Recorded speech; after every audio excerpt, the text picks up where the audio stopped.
नमस्कार। एक बार फिर हाजिर हूँ एक नई कहानी सम्मोहन लेकर। ये कहानी मैंने 24 अप्रैल 2002 को लिखी थी।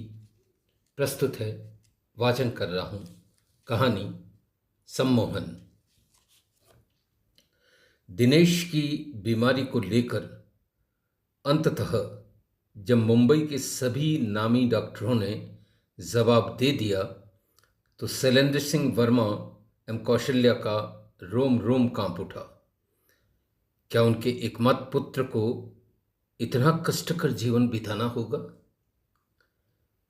मुंबई रोगियों की तीर्थ स्थली है। असाध्य से असाध्य रोगों का यहाँ इलाज हो जाता है।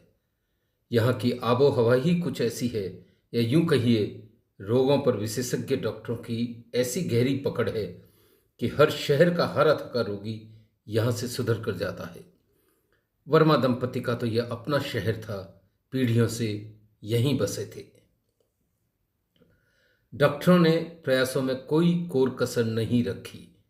बीमारी पर चर्चा हेतु विशेषज्ञ डॉक्टरों की एक बैठक भी आयोजित की गई, पर सभी ने हाथ खड़े कर दिए। सभी की स्पष्ट राय थी, हम जितना कर सकते थे कर चुके, इससे आगे ईश्वर ही अवलंब है। नियति की क्रूर लेखनी ने एक हंसते खेलते परिवार की सारी खुशियां पल भर में छीन ली।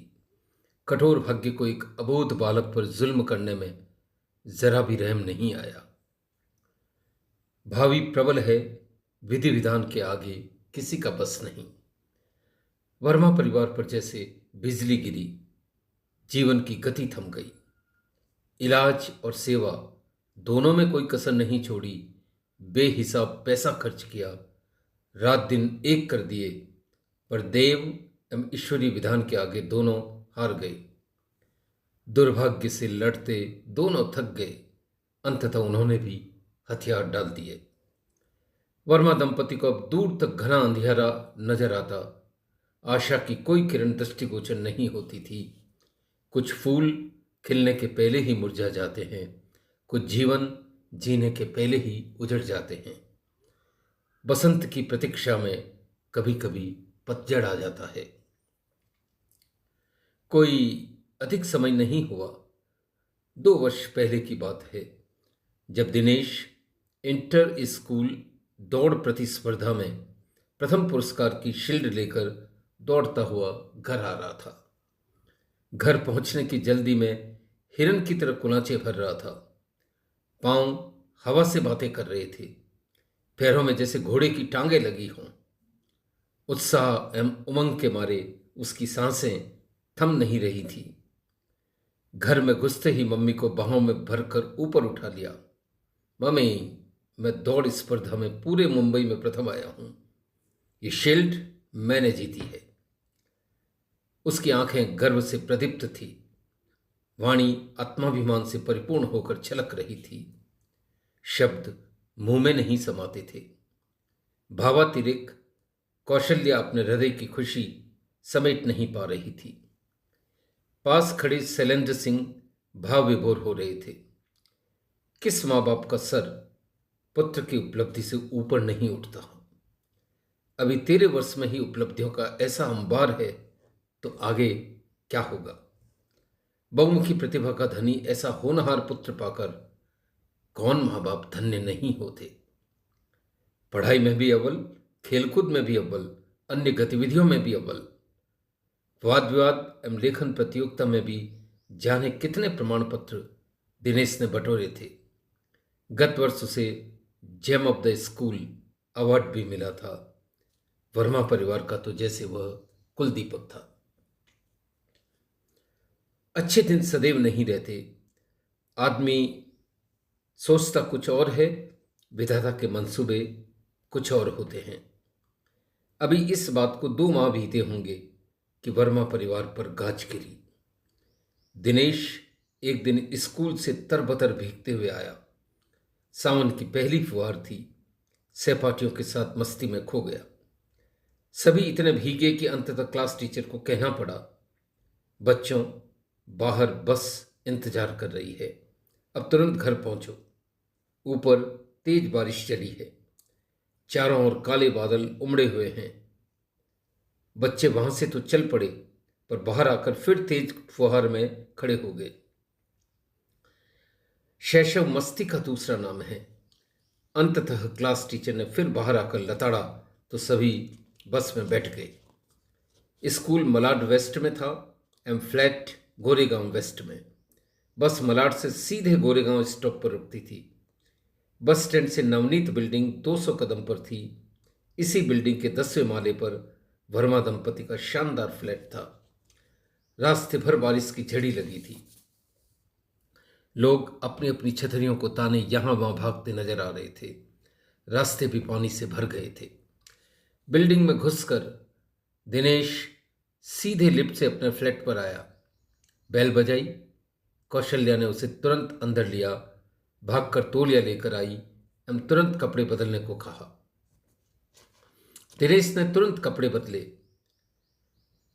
खाना खाने बैठा ही था कि छींकें आने लगी।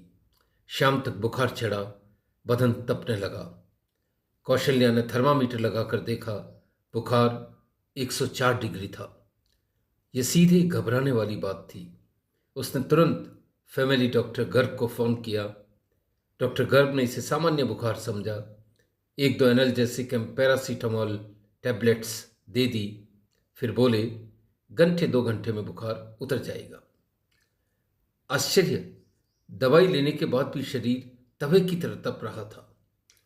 शैलेंद्र सिंह कारोबार के सिलसिले में शहर से बाहर गए हुए थे। घर में और कोई नहीं था। कौशल्या ने एक बार फिर डॉक्टर गर्ग को फोन किया। डॉक्टर गर्ग ने पुनः आश्वस्त किया, मिसेस वर्मा इत्मीनान रखिए, 1-2 डोज में बुखार उतर जाएगा, सुबह तक एकदम ठीक हो जाएगा। मगर ऐसा नहीं हुआ। सारी रात दिनेश बड़बड़ाता रहा। कौशल्या पास बैठी सर पर ठंडी पट्टी करते रही, पर बुखार बरकरार था। आसमान में बादल धम धम कर रहे थे, बिजलियां कौंध रही थी।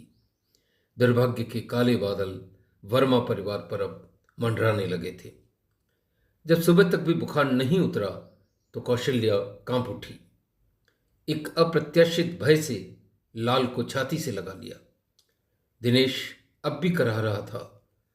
वह हौसला देते हुए बोली, सब ठीक हो जाएगा बेटा, मैं फिर डॉक्टर गर्ग को फोन करती हूं।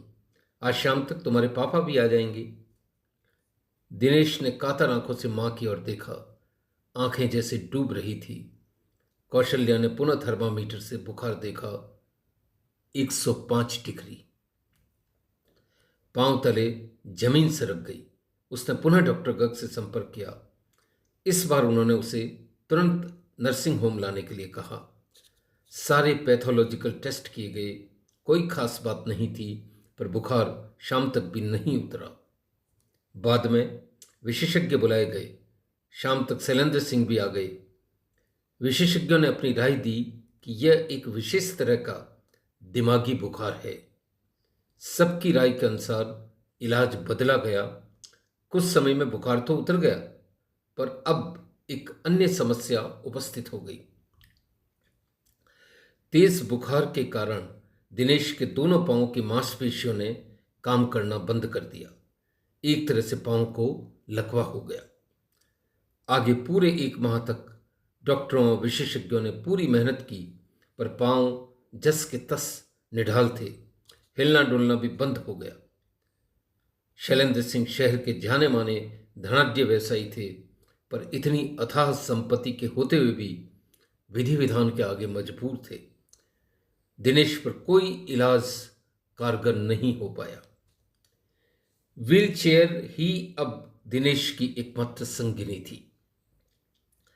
क्या क्या सपने शैलेंद्र सिंह एवं कौशल्या ने उसके लिए नहीं देखे थे। जो हिरन की तरह कुलाचे भरता था, आज दुर्भाग्य के आगे विवश था। दिनेश माँ बाप की इस व्यथा को देखता, घंटों सोचता, हर संभव प्रयास करता, पर उसका शरीर उस लंबे वृक्ष की तरह था जिसकी जड़ें धरती में धंसी थी, पर टहनियां आसमान छूना चाहती थी।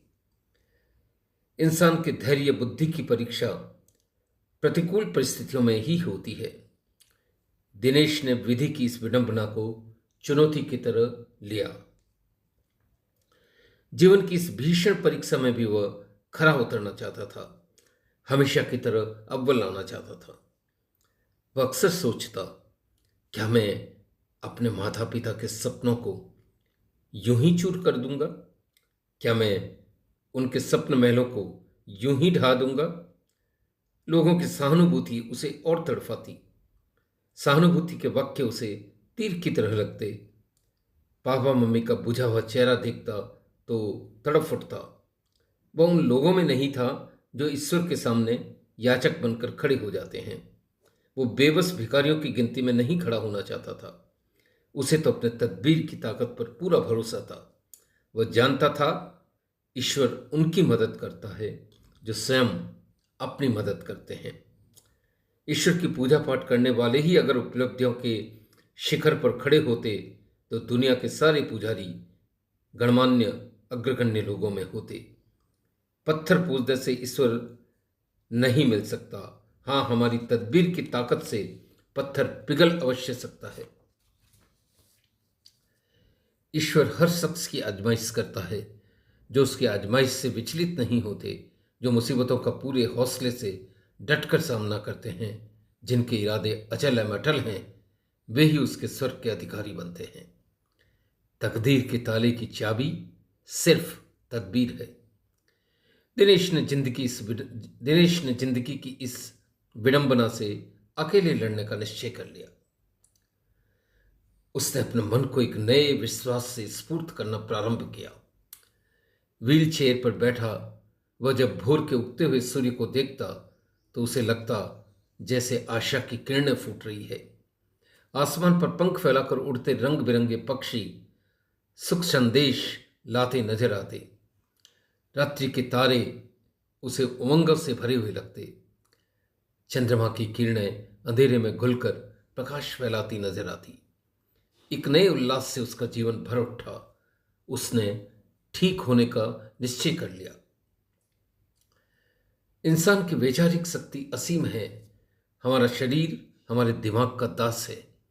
हमारे जीवन का सारा सुख दुख हमारे विचारों का रचा हुआ है। दुख उसके करीब नहीं आता जो दुखी होने से इनकार कर देता है।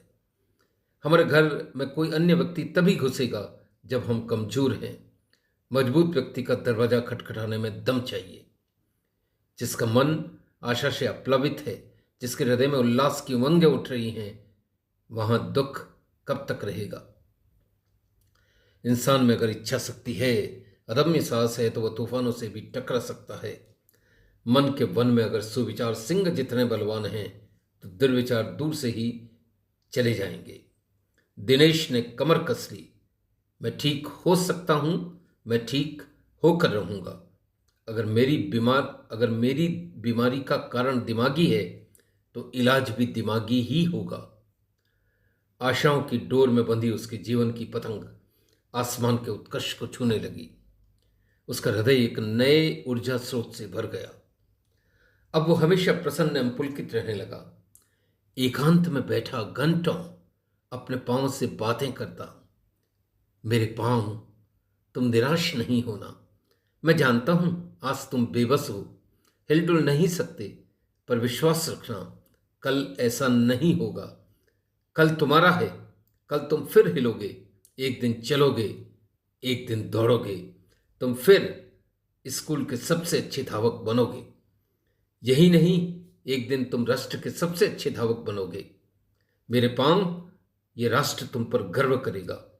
तुम्हें देखकर लोग कहेंगे कि यही वे अश्वपांव हैं जिन्होंने राष्ट्र की कीर्ति पताका फहराई है। मेरे पांव, तुम विश्वास रखो, एक दिन ऐसा होगा, ऐसा होना ही है। तुम इसके लिए बने हो। इसी तरह वो घंटों अपने पांव से पुनः पुनः बातें करता। शैलेंद्र सिंह एवं कौशल्या के नेत्र उसको यूं पांव से बातें करते देख अद्र हो जाते। शैलेंद्र सिंह सोचते, ये कैसा बावला है। कौशल्या उसके पास जाकर कहती, बेटा, तुम अपने पांव से ये क्या बतियाते रहते हो? पांव के भी कोई कान होते हैं। पुत्र को समझा बुझाकर वो चली जाती, पर दिनेश रुकता कहाँ था। वह पुनः अपने पांव से बातें करने लगता। मनोविद मानसिक रोगी पर जो सम्मोहन करते हैं, वही सम्मोहन की क्रिया वह अपने पांव पर करता। विश्वास से पहाड़ हिलते हैं। एक दिन अद्भुत चमत्कार हुआ। सचमुच उसके पांव ने उसकी सुनी। पांव हिलने लगे। शिव का सिंहासन डोल उठा। उसने तेज आवाज में मम्मी पापा को पुकारा, मम्मी देखो, मेरे पांव हिलने लगे हैं। पापा देखो, मेरे पांव हिलने लगे हैं। डॉक्टर अचंभे में पड़ गए। थोड़े समय बाद पांव में एक नई जान आई। आज दिनेश उठ खड़ा हुआ। कहीं दूर धुंध भरी परत में दोनों हाथ फैलाए करुणानिधान ईश्वर उसे अपनी गोद में लेने के लिए खड़ा था। 1-2 माह बाद वो चलने लगा। थोड़े समय में वह फिर दौड़ने लगा। और वह समय भी आया जब उसके पांव फर्राटे भरने लगे। असंभव संभव हो गया। वह फिर इंटर स्कूल प्रतिस्पर्धा में प्रथम आया। धुन का मतवाला वह वीर बालक रुका नहीं। एवं अंततः वह दिन भी आया जिसकी उसे चिर प्रतीक्षा थी। उसका चयन राष्ट्रीय स्तर की प्रतिस्पर्धा में हुआ। इस प्रतिस्पर्धा में भी वह अव्वल रहा। उस दिन वह राष्ट्र का सबसे तेज धावक बना। धन्यवाद मित्रों, यही थी कहानी। आशा है आपको पसंद आई होगी।